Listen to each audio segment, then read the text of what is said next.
একদিন রাহুলের মা রাহুলকে ডেকে বলল, কি আছে এই গেমটার মধ্যে? সবসময় গেম আর গেম।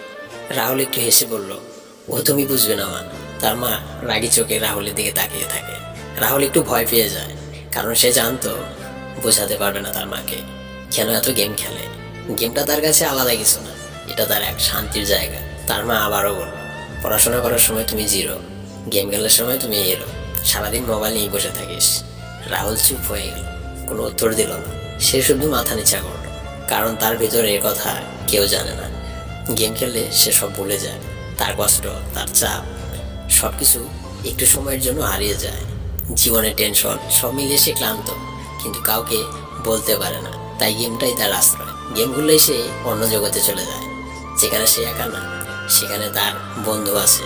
যদিও তারা এখনো আর আগের মতো নেই, তবুও স্মৃতিগুলো আছে, সেই হাসির মুহূর্তগুলোও আছে। তার মা এসব কিছু জানে না। তার কাছে গেম মানে সময় নষ্ট, কিন্তু রাহুলের কাছে এটা জীবন। অনেক রাত সে চুপচাপ খেলতো, কেউ দেখতো না, শুধু স্ক্রিনের আলো জ্বলতো।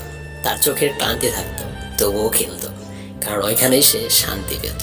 মাঝে মাঝে সে থেমে যেত, পুরোনো দিনের কথা ভাবতো, আর তার চোখ ভিজে যেত।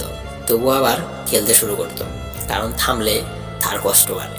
গেম তাকে ভুলতে সাহায্য করে, বাস্তবটা খুব কঠিন তার কাছে, তাই সে গেম পেলে করে। একদিন তার মা আবারও দেখলো রাহুল চুপচাপ খেলছে। সে কিছু বলল না, শুধু তাকিয়ে থাকলো। রাহুল বুঝতে পারলো, কিন্তু কিছু বলতে পারলো না। তার ভিতরের গল্পটা কেউ শুনে না। সে শুধু হালকা হাসলো, যেন কিছুই হয়নি। কিন্তু ভিতরে অনেক কথা, অনেক কষ্ট, অনেক না বলা অনুভূতি কাজ করে। গেমটাই তার একমাত্র সঙ্গী, যেটা তাকে একটু শান্তি দেয়। তার মা আজও বোঝে না কেন সে এত গেম খেলে। রাহুল বোঝাতেও পারে না, কারণ এটা কথায় বোঝানো যায় না, এটা শুধু অনুভব করাই যায়। গেম তার জন্য একটা জায়গা, যেখানে সে নিজেকে খুঁজে পায়, যেখানে সে একটু হাসতে পারে। যদিও সেই হাসি সত্যি না, তবুও সে হাসে, কারণ সে শক্ত থাকতে চায়। আর গেমটাই তাকে বাঁচিয়ে রেখেছে। ছোট বড় সবাইকে বলছি, ভালো থাকবে, সুস্থ থাকবে।